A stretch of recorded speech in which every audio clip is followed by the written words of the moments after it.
हमें राम मंदिर की जरूरत नहीं है, हमें शिक्षा की जरूरत है। यदि कानून आप लोग गलत बढ़ाओगे तो उन कानूनों को तोड़ने का काम भी हम लोग करेंगे। तो जब बेलगाम कोई चीज हो उसको लगाम डालनी पड़े तो वहाँ हल्के फुल्के धमाके की जरूरत है। हम उचाड़ा के अंदर भी और कोई 12 तारीख को बड़ा प्रोग्राम करेंगे।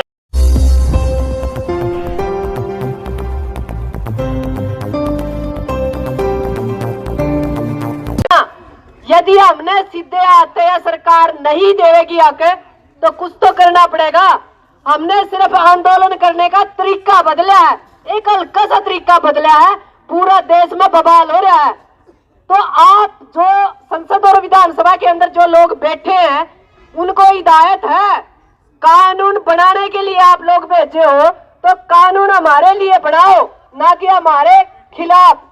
यदि कानून आप लोग गलत बढ़ाओगे तो उन कानूनों को तोड़ने का काम भी हम लोग करेंगे, क्योंकि जनता ही सरकार है। यह चीज संसद के अंदर बैठने वाले लोग भूल जाते हैं, क्योंकि आजकल जो अपनी संसद और विधानसभा है बेलगाम है, और जब बेलगाम कोई चीज हो उसको लगाम डालनी पड़े तो वहाँ हल्के फुल्के धमाके की जरूरत है।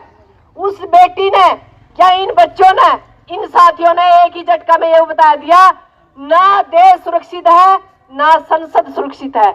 नू गया करते बात बात पे बोला देश सुरक्षित हाथ में है। बेटी की एक हल्की सी चिंगारी ने नू बता दिया कुछ भी इस देश के अंदर सुरक्षित नहीं है। सोचने की बात है, जब संसद भी सुरक्षित नहीं तो हम लोग कहाँ सुरक्षित हैं। और जो शिक्षा है वह शेरनी है दाढ़ेगी।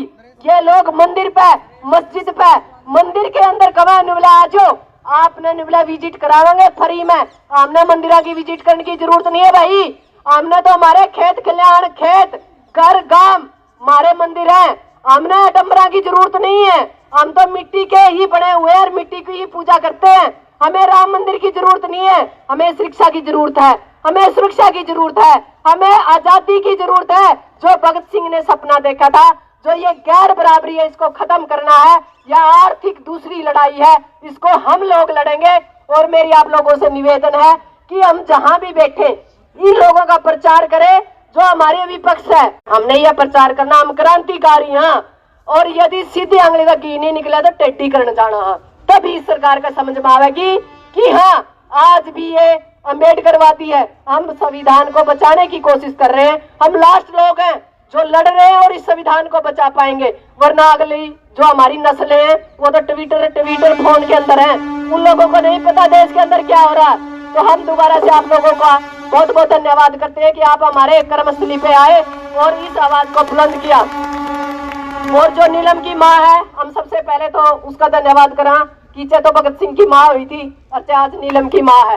हमने बड़ा फख्र हुआ है कि हमारे बीच में हमारी आंटी ऐसी एक महान मतलब लड़की को जन्म दिया जिसको हमने सोचना पड़ेगा। लोग तो कम है हम क्रांतिकारी, हाँ क्रांतिकारी बनने का अंदर बहुत कुछ करना पड़ा। यह चीज नीलम ने साबित की है और मैं धन्यवाद दूंगी इनकी कोक को और इन लोगों को जो कहीं ना कहीं उस बेटी की आवाज को आज बुलंद करने का काम कर रहे हैं। हमें डरने की जरूरत नहीं, लड़ेंगे चाहे हम 100 भले रह जाए। धन्यवाद। जय हिंद, जय जवान, जय किसान। धन्यवाद। साथी ने अपनी बातचीत रखी। अगला जो हमारा बुलारा है आजाद पालवा जी है, जो संयुक्त किसान मोर्चा में काम करते हैं और जो उचाड़ा धरना चल रहा है उसके धरना संयोजक है। आजाद पालवा जी से गुजारिश है। अगले जो वक्ता है हमारे जन संघर्ष मंच से हैं साथी सतबीर जी, वे भी तैयार रहे। आजाद जी।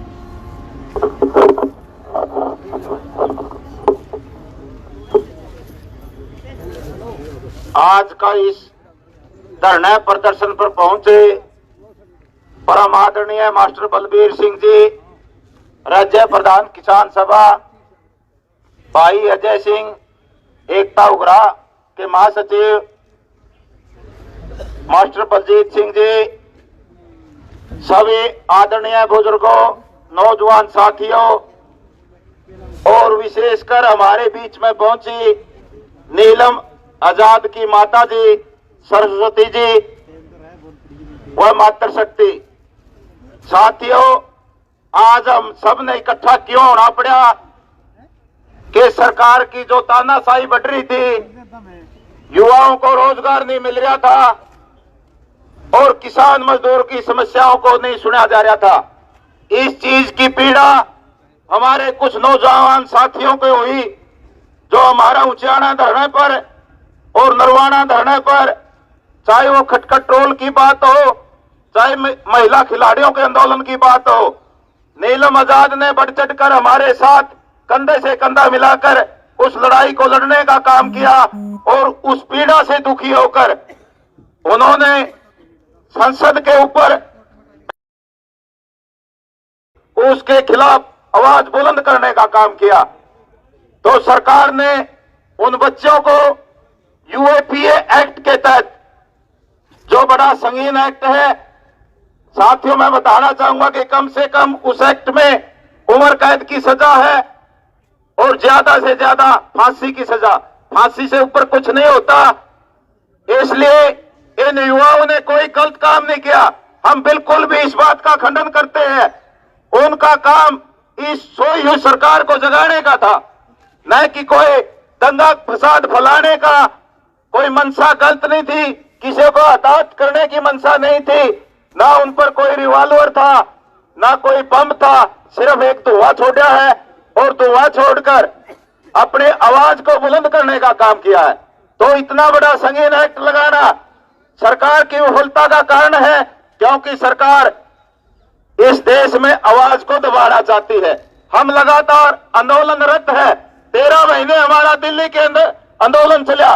देश के प्रधानमंत्री ने माफी मांगकर उस आंदोलन को स्थगित कराया और झूठ बोलकर कि एमएसपी की गारंटी दी जाएगी, किसान मजदूर की समस्याओं को सुना जाएगा, और झूठ बोलकर यह सत्ता हासिल की कि 2 करोड़ रोजगार युवाओं को देने का काम किया जाएगा।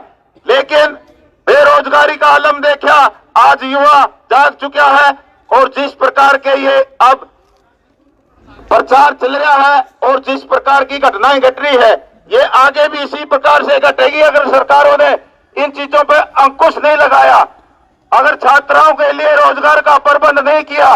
इसलिए सरकार को जागना चाहिए और सचेत होकर युवाओं के लिए रोजगार का प्रबंध करना चाहिए, किसान मजदूर की समस्याओं को सुनना चाहिए और जो तानाशाही बढ़ रही है उस पर अंकुश लगाने का काम करना चाहिए। तो इन युवाओं ने आवाज उठाई है। हमारी मांग है कि यूएपी एक्ट को रद्द किया जाए और नीलम आजाद और उसके साथियों को रिहा करने का काम करें।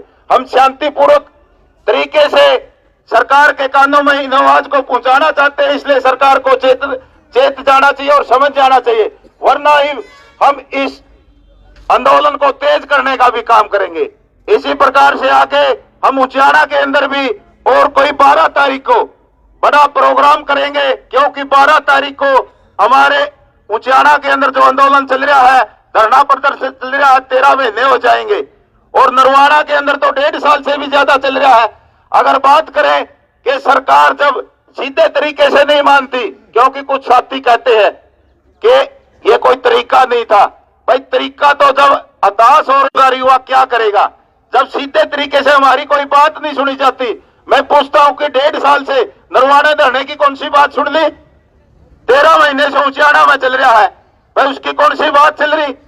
इसलिए आवाज को सुनाने के लिए सीधी उंगली से जब घी ना निकले तो उंगली को टेढ़ा करना पड़ता है। इसलिए हम इन बातों को गलत नहीं मानते और उन्हें हम सरकार से अपील करते हैं।